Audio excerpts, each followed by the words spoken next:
Pumalag si Pangulong Bongbong Marcos sa umano'y biro ni dating Pangulong Rodrigo Duterte na pumatay ng 15 senador para makapasok ang lahat ng kanyang pambato sa PDP. Sinabi yan ni PBBM sa kampanya ng alyansa sa baluarte ng mga Duterte sa Davao del Norte. Narito ang Express Report ni Maricel Halili. Patayin natin yung mga senador ngayon para mabakante.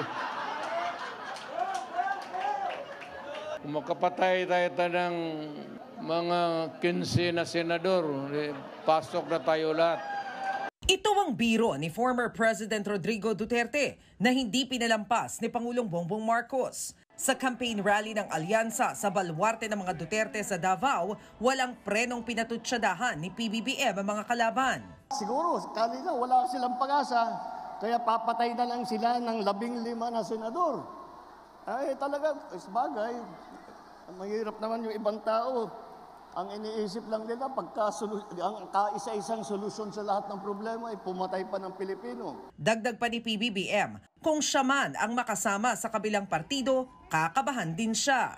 Muli ring iginiit ng Pangulo na wala ni isa sa kanyang 12 pambato ang nasangkot sa extrajudicial killings. Nagbulsa ng sako-sakong pera, sumuporta sa Pogo, nagsamantala sa pandemya at kumampi sa China. Wala rin sa kanila ang sip-sip sa China na tuwan-tuwa, sumisigaw.